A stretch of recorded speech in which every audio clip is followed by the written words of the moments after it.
Yes दोस्तों, आज हम बात कर रहे हैं सीटेट 2018 में आई हुई एक सवाल की, जो कि पाई चार्ट से संबंधित है। तो प्राथमिक क्लासेस में आपने देखा होगा, क्लास 5th में एक पाई चार्ट का टॉपिक है। अगर आपने जो है रीड किया हो, आपने पढ़ा हो, तो पाई चार्ट को आपको तैयार कर लेना है। जो क्लास 3rd, 4th, 5th की मैथ्स है, उसको आप एक बार देख लेंगे, उसको एक बार आप गो थ्रू कर लेंगे।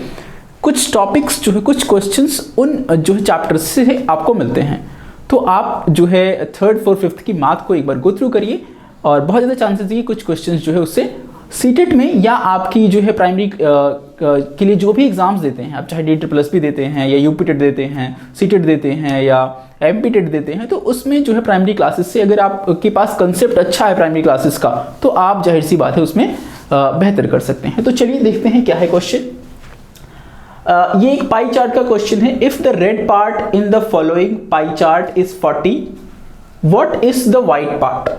ठीक है, सीटेट 2018 में आया हुआ सवाल है ये कि रेड पार्ट अगर 40 है तो व्हाइट पार्ट कितना होगा। यानी रेड पार्ट हमारे पास क्या है, हाफ है, रेड पार्ट हमारे पास आधा है। रेड पार्ट अगर 40 है तो व्हाइट पार्ट क्या होगा। इट मीन्स क्या हुआ कि रेड पार्ट हमारे पास क्या है, रेड पार्ट हमारे पास क्या है, रेड पार्ट जो है हमारे पास 1/2 है, हाफ है।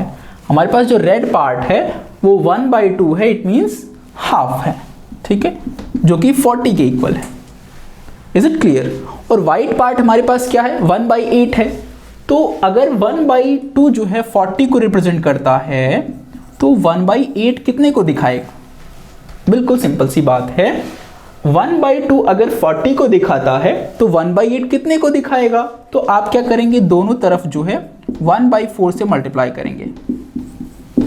जैसे ही आप 1/4 से मल्टीप्लाई करेंगे, इधर आ जाएगा 1/8, इधर आ जाएगा 10, 4 1 जा 4, 4 10 जा 40। ठीक है, तो इट मीन्स जो व्हाइट पार्ट कितना है, व्हाइट पार्ट 1/8 है। तो व्हाइट पार्ट जो है 1/8 है, इसका मतलब व्हाइट पार्ट कितने को रिप्रेजेंट करता है, 10 को। ठीक है, तो इसमें से आप 10 जो है बिल्कुल करेक्ट आंसर जो है टिक करेंगे। तो इस तरह से बेसिक क्वेश्चंस कंपटीशंस में आते हैं, जिनकी तैयारी आपको करना है। बहुत लेंथी क्वेश्चंस नहीं आते हैं, ट्रिकी क्वेश्चंस आते हैं, छोटे छोटे क्वेश्चंस आते हैं। कंसेप्ट अगर आपको क्लियर है तो you can do so easily. Okay.